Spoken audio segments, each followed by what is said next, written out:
Well, this headline comes out of Bleeding Cool's website, which is, of course, filled with malware and slowing my computer down even as I read this. Age of X-Men Alpha didn't sell very well and makes me pretty worried. Oh, I'm pretty worried too.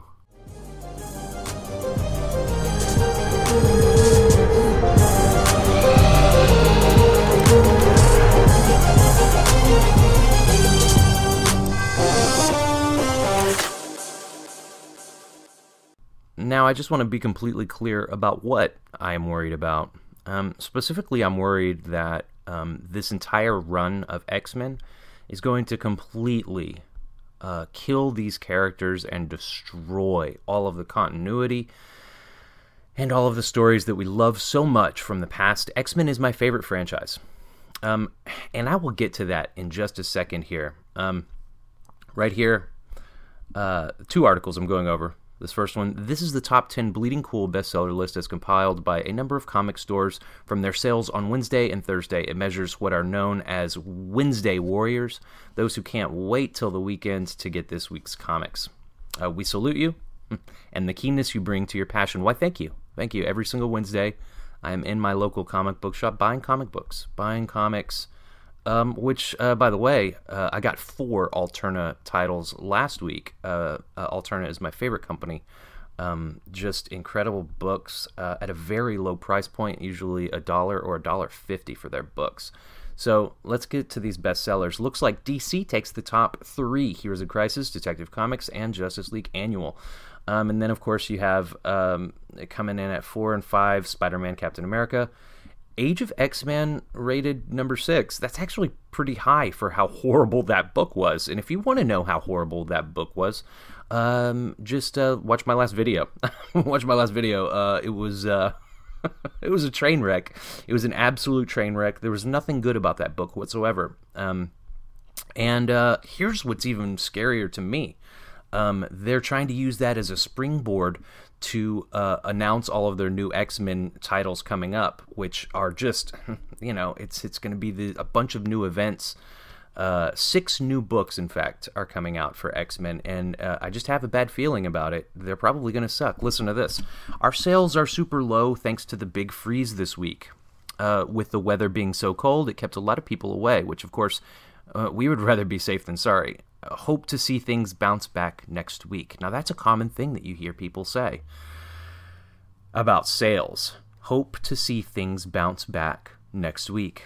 And if you say that every single week, after week, after week, man, it's not going to make it happen. It's not going to make it happen. Some real changes actually going to have to occur in the industry. I'll probably, leave a link to some of those changes that I would really like to see happen for this industry, for it to succeed and do well, which it is not. It is doing poorly. And again, you just have these folks lashing out at their consumers, telling them how horrible they are, that they don't want them to buy their books anymore. This is the kind of stuff that you can actually just expect from the industry. So this is fascinating right here. It says X-healing is what they're talking about, right? So this is just a transitional phase for the X-Men line, you know? They are rebooting a bunch of stuff right now. So Marvel, I think they now have the movie rights. So now they're not trying to purposefully destroy this franchise.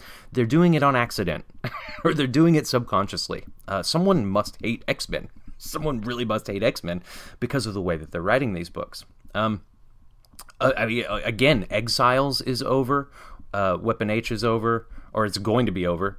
It says, will whatever comes out of Age of X-Men fare better than the books that end this week, just after 12 issues, Weapon H and Exiles? Well, that does remain to be seen. It does remain to be seen, but writing is actually the biggest key to that, having good writers and good artists. This last book that we saw, that I did a review on, it was terrible. It was absolutely terrible. So let's just continue. There's the book, Age of X-Men Alpha. Horrible art. Everything about this book was bad. And here, they even admit it right there. Oh gosh, there's so much malware on this site. I absolutely hate coming here. I hate looking at these articles on this on Bleeding Cool. Age of X-Men Alpha is essentially an advertisement for the for the 6 miniseries that will comprise the Age of X-Men event, and each scene in the book leading up to a caption inviting the readers to check out the corresponding mini. Of course, I think that that's a predatory practice. You have 6 different books advertised in this one, and this book was horrible. So if you have a horrible book, and then you have a bunch of books being advertised in the horrible book, oh man, all sources point to, hey, all of these books are going to be horrible. Of course, that may not be true. I'd really like it not to be true, but I have a bad feeling about this. This goes on, and it does talks about all the. Oh, here we go. This issue served to establish the premise of the Age of X-Men universe, and to net Marvel a sweet $5. Oh man! And readers can choose to follow whichever series interests them, though we'll be following all of them, of course. It's a sickness. Yes, the comic book industry is dying in sickness. That's absolutely true. You said it yourself there. I mean, in addition to passing time and collecting our money until the X-Men universe is reunited again later this year, this event will also showcase some new blood in X-Men creative teams, which is actually more exciting than the core premise of the event itself. Oh, God. Okay, man. So, I mean, X-Force here, I've heard that's a good book. I haven't read it. I haven't picked it up. I have picked up The Uncanny X-Men, which has been terrible so far. I stopped reading it. I stopped buying it after the first. Exiles, of course, is horrible. This is fascinating, the way that they word this. I can't wait to show you. They say... Exiles concludes with this issue so Saladin Ahmed can go on to write Miss Marvel. What kind of garbage is that? They would have... Okay, if Exiles actually sold, which it didn't, they would have wanted that series to continue. Think about this. If you're writing a series that it pulls in, 100,000 issues in sales, right? They're going to keep that no matter what. They're going to keep pushing it, right? Well, Exiles did really poorly. Traditionally looking at it, now in this unhealthy industry that we're in, you can only expect, what's the average? 20,000, 10,000 issues shipped, and that's not even sold at stores. That's what's being pushed out to the stores for a lot of these titles. So no, they didn't conclude Exiles so that Saladin Ahmed can write Miss Marvel. Exiles sucked, and so the sales sucked, and because of that, they're putting Saladin Ahmed on Miss Marvel. Now, here's the thing: Miss Marvel's gonna suck too. This is what, reboot number blank blank? I have no idea. I don't even read Miss Marvel except for on that cringe occasion. Now, I am probably gonna pick up number 1 when it comes out, just to see how it is. I buy a lot of number 1s just to check out the series premise and see why it sucks. and here's the thing, guys. I'm sad about what's been happening in this entire industry with the X-Men specifically, okay? Because the X-Men, they're my favorites. They're my favorite books. And to see an industry that's so willing to use all of these predatory practices and use its consumers, it's really sad to see. And the fact that no one's talking about this except for YouTube, it's fascinating, and it's very telling because these shills, these company shills, Bleeding Cool. Who knows? Rich Johnson. Who is this guy?